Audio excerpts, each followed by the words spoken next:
I am here again with the video on the second part of our unit Nelson Mandela Long Walk to Freedom. In this video we will see the further lesson and now before we start our portion, let us revise what we saw in last video. In last one we saw Nelson Mandela's swearing in ceremony. In that swearing in ceremony, his speech, Nelson Mandela's views on the democracy and the two national anthems sung on that day. And these two national anthems sung there symbolizes the democracy set there and union of the blacks and whites. In this video, we will see the further part of the lesson, that is the aforesaid Nelson Mandela's views on the courage and the bravery and the freedom and how it changed at the different phases of life. Let us see to it. Nelson Mandela said the apartheid as the extraordinary human disaster. Why does he say that? Nelson Mandela said just because the white people, means they are the humans, ruled brutally over the blacks. They are also the humans. A human was depressing the other human one, and that's why he called it the extraordinary human disaster. Nelson Mandela on that day remembers his people who sacrificed their lives, and he is feeling pain because he is unable to thank them because those people are no more there. He is saying he is the sum of those people who had given their life before, the patriots who sacrificed their life before him, and he is the representative of those people. Here, Nelson Mandela also says that the decades of the oppression and the brutality had another unintended effect. Now, what is that unintended effect? Though the people were depressed, but there were the leaders who come up with their qualities and who led and who fought for the equality. It gave the man of extraordinary courage, wisdom and generosity. Proudly says that his country is not just known for the minerals but also for the greatest wealth of its people, finer than the gems. Nelson Mandela says that his people are the real wealth and real gems. South African land is known for the minerals and the gems got there, but for Nelson Mandela, his people are the real gems. On that day, Mandela mentions the names of some of the great leaders who devoted their lives to the nation. Some of them are given here. In this picture you can see Oliver Tambo, Walter Sisulu, Chief Luthuli, Yusuf Dadoo, Bram Fisker and Robert Sabakwi.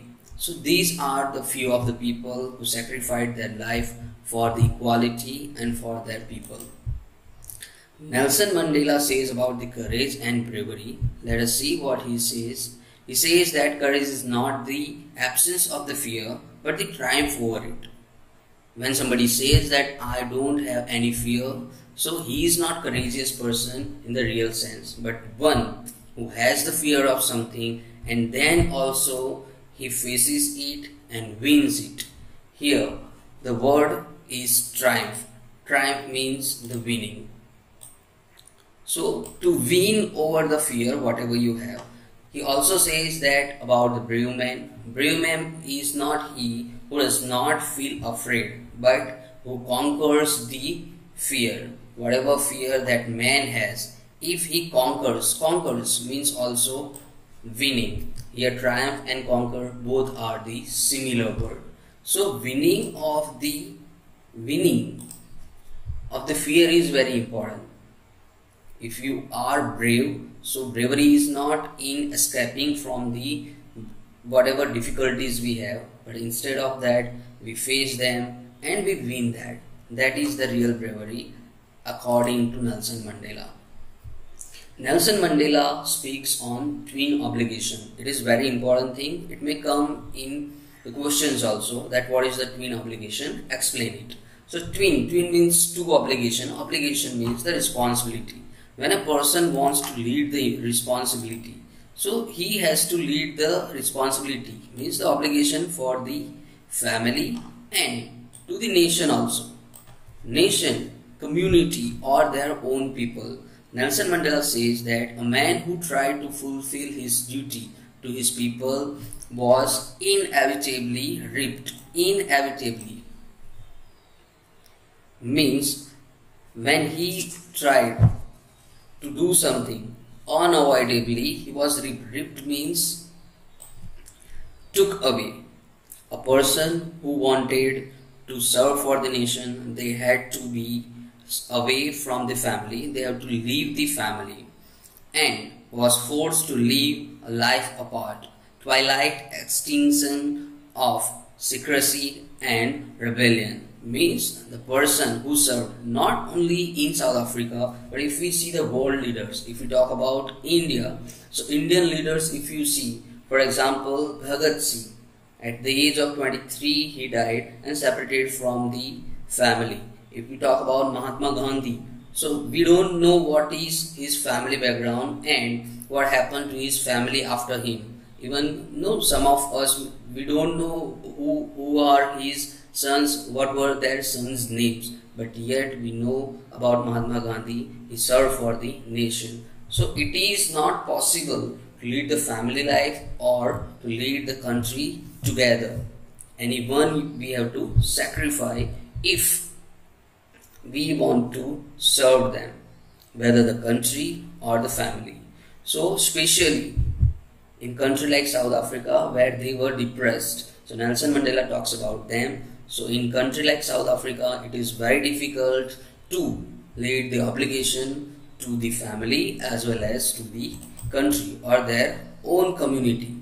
So it is very difficult when you are not free to do anything. That he wants to say. Then Nelson Mandela says about freedom.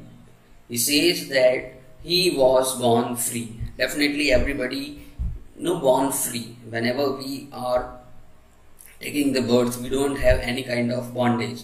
But at the same time, he says that freedom is transitory. Transitory means it is changing. What is freedom for him? At different stages of life.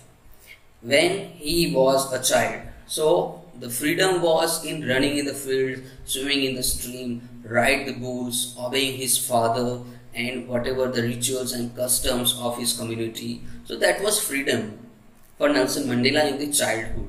When he grew young, and the meaning of freedom changed. Before, doing all these activities were the freedom for him, but when he grew young, the freedom changed. The freedom of self. Whenever he is free to do something, that was freedom for him. He was pleased to read, go where he chose, achieving his potential, whatever capacities he had, whatever talent he had, and he wanted to express. That was freedom for him. Earning and having family, right? And for him, marrying and then getting the girl of his own choice. So these all things were freedom for him, and he felt slowly these all freedoms were taken away. When he grew elder and he realized that his people who were looking like him also did not have such kind of freedom. And freedom, according to him, is indivisible. Means nobody can separate this freedom from him. If we see, the freedom is different at every level. So in childhood, it was the basic, it was the thing, basic needs, what he could do, that he did. Then in the young age, it was transitory, it was changing every time. Whenever he was feeling that I want to sing a song and he is free to do, that was freedom for him. He wanted to read, and if he could do, so it was freedom for him. So it was transitory. And when he grew elder, it was the basic honorable freedom. There should be the self-respect of a human. There should be the equality, and all should be given the equal response and responsibility, and as well as the honor, the respect. So that was the freedom as an adult for Nelson Mandela. And when he felt that people were discriminated, they were not getting that freedom, he joined the African National Congress to fight for the equality and for his people. Now what happens here? He says that freedom is indivisible. It should not be separated from anyone. Means he felt that if the person or a single person of his community is chained, means the freedom is taken away. He is not free to do anything. The freedom is not God for him. So for the single person, for the last person of his community should be free. Until then he will fight for his nation. Now he says that the oppressor and oppressed. Here oppressor means a person who takes away the other's freedom is the oppressor, and he is the prisoner of hatred. Following the hatred, he is doing all these things, and he is also not free. He is not free from the prejudice and the narrow-mindedness of ruling over the other people. So he is also bound with that mentality. The person who is oppressing the others is also not a free person. He also should be freed from all these things. And he says that oppressor, like the oppressed one, abide and robbed of their humanity. And obviously when the person becomes inhuman, he has the bondage of that anger, that tendency of ruling over. So one should make them leave that tendency and free from all these things to oppress the other people and rule over the other people. And definitely it is happening. According to Nelson Mandela, when somebody is learning all these things, definitely all these things we learn, because nobody come with the tendency of ruling over others. So if one learns to hate in this world, one can learn to love also. Nelson Mandela says that we need to teach our next generation to love, and definitely when they will start to love the other people, they will forget all these differences of different races, of black and white color, of the differences of economical condition and gender and many other. They will not keep any kind of differences in any other people. And at that time the equality will come, democracy will always triumph.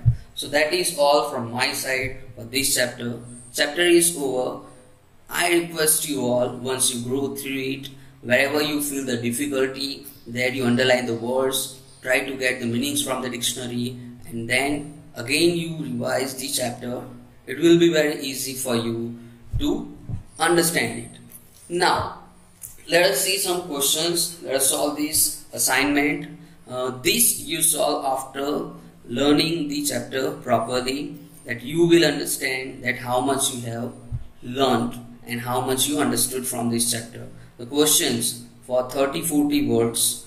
First question is, what does Mandela think about the international leaders for? Thank the international leader for. Why were two national anthems sung? Specify wordings. Which were the wordings of which national anthem? Why does Nelson Mandela call it a rainbow gathering of different colors? In the beginning it happens. How did Mandela's understanding of freedom changed with the change of phase of his life? Why is 10th May 1994 important for South Africa? Why is it very important day? What special thing happened on that day? Then other two questions are for 150 words. Draw the character sketch of Nelson Mandela, highlighting his struggle against the apartheid regime for the human rights of his people. Which twin obligation does Nelson Mandela mention in this lesson? Why were he and the rest of black unable to fulfill this obligation? So these are the questions. I hope you enjoyed this video and hope you will learn it in a better way. Live healthy, stay healthy, learn well. Goodbye.